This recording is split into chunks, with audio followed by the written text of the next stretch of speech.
Inilah Injil Yesus Kristus menurut Lukas. Sekali peristiwa Yesus berkata kepada murid-muridnya, ada seorang kaya yang selalu berpakaian jubah ungu dan kain halus.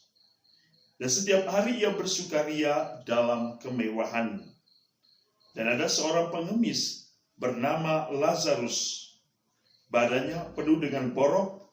Ia berbaring dekat pintu rumah orang kaya itu dan ingin menghilangkan laparnya dengan apa yang jatuh dari meja orang kaya itu. Malahan anjing-anjing datang dan menjilati boroknya. Kemudian matilah orang miskin itu, lalu dibawa oleh malaikat-malaikat ke pangkuan Abraham. Orang kaya itu juga mati, lalu dikubur. Sementara menderita sengsara di alam maut, ia memandang ke atas. Dan dari jauh dilihatnya Abraham dengan Lazarus duduk di pangkuannya.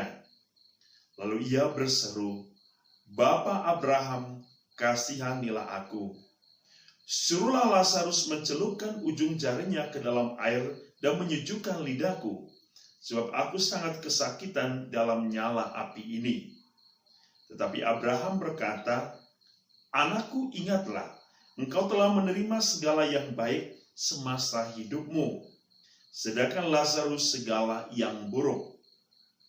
Sekarang ia mendapat hiburan dan engkau sangat menderita. Selain daripada itu, di antara kami dan engkau terbentang jurang yang tak terseberangi, sehingga mereka yang mau pergi dari sini kepadamu, ataupun mereka yang mau datang dari situ kepada kami, tidak dapat menyeberang."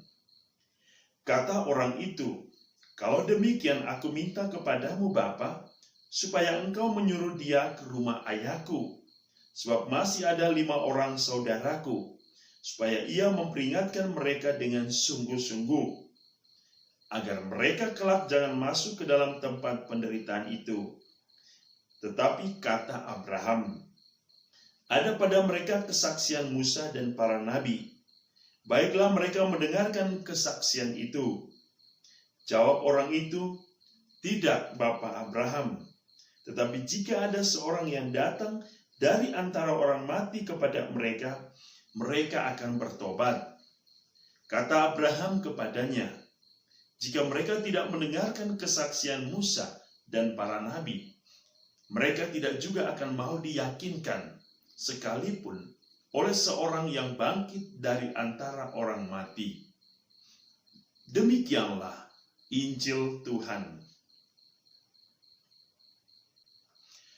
Saudara-saudari santapan jiwaku, kita mendengar kisah antara seorang kaya dan seorang miskin, dan kisah bagaimana Abraham hadir untuk memberikan kesaksian tentang kehidupan dunia dan kehidupan surga.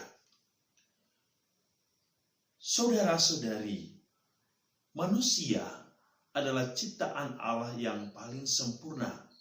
Ciptaan Allah yang diberikan oleh Allah sebagai ciptaan yang digambarkan dalam kitab Kejadian, diciptakan menurut gambaran Allah sendiri, menurut rupa Allah sendiri. Dengan demikian, manusia adalah ciptaan yang sangat istimewa bagi Allah. Oleh karena ciptaan yang sangat istimewa, maka manusia seharusnya menunjukkan dirinya sebagai pribadi yang istimewa. Oleh karena di dalam diri setiap orang, ia membawa gambaran Allah dan rupa Allah di dalam hidupnya. Sehingga dengan demikian, kehidupan seseorang, kehidupan manusia dalam kesehariannya harus terus menggambarkan atau menghadirkan gambaran dan rupa Allah. Gambaran rupa Allah seperti apa yang kita bisa lihat? Gambaran Allah yang penuh kasih, Allah yang penuh cinta, Allah yang penyayang, Allah yang peduli, Allah yang memperhatikan, Allah yang menghormati, Allah yang murah hati, Allah yang damai, Allah yang lemah lembut, Allah yang membawa kebahagiaan bagi sesama. Dan gambaran seperti ini harus ada di dalam diri kita. Seorang kaya yang kita dengar hari ini tidak bisa menghadirkan gambaran Allah itu. Allah yang murah hati tidak bisa dinampakkan oleh seorang kaya. Ia adalah pribadi yang pelit, pribadi yang tidak mau berbagi, pribadi yang terlalu mengandalkan kekayaan dan hartanya sebagai kebahagiaan. Ia tidak mampu melihat kebutuhan orang lain. Ia tidak peduli. Saudara-saudari, akhirnya kita mendengar orang kaya itu mengalami suatu kehancuran dalam satu nyala api yang sangat menyakitkan. Injil hari ini tentu mengingatkan kita tentang jati diri kita, identitas kita sebagai ciptaan Allah. Bahwa apapun yang terjadi dalam hidup ini, kita tetap ciptaan Allah yang sempurna. Siapapun dia, entah dia kaya, entah dia miskin, semua orang membawa gambaran Allah.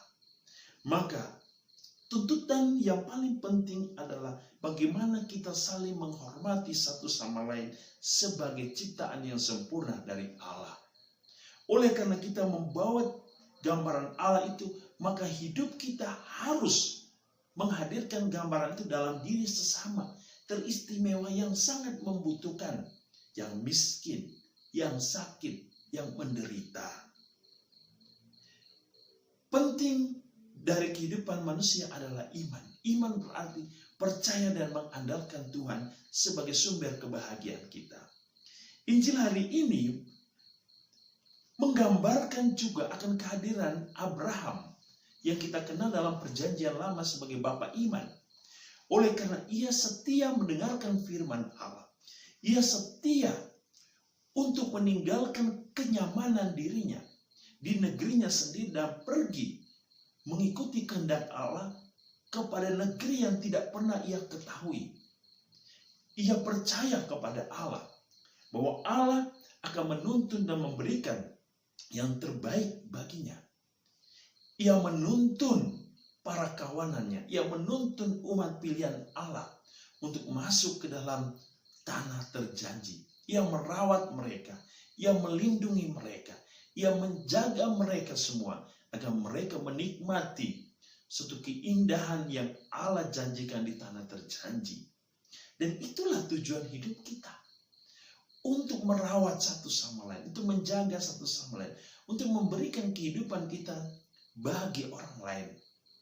Semoga iman Abraham menjadi iman kita juga, yang percaya kepada Allah, yang setia kepada Allah, yang menuruti kehendak Allah dalam hidup kita.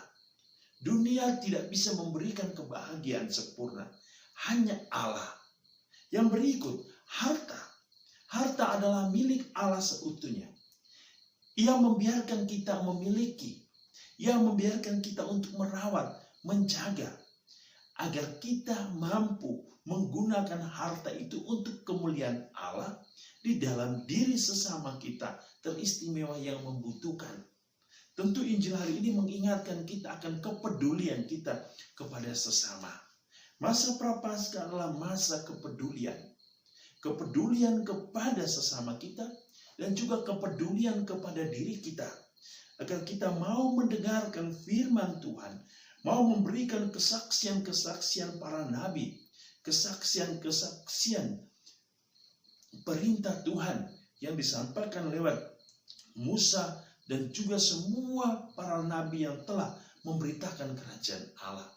Dan semoga dalam masa Prapaskah ini kita benar-benar menghayati dan mengimani Allah, benar-benar memahami sabda Tuhan, agar kita tetap hidup di dalam sabdanya, dan sabda itu senantiasa tinggal dalam diri kita, dan kita terus membawa gambaran dan rupa Allah itu dalam diri kita dan dalam diri sesama. Semoga Tuhan menjaga kita, melindungi kita, dan menjadikan hidup kita menjadi berkat bagi sesama. Tuhan memberkati.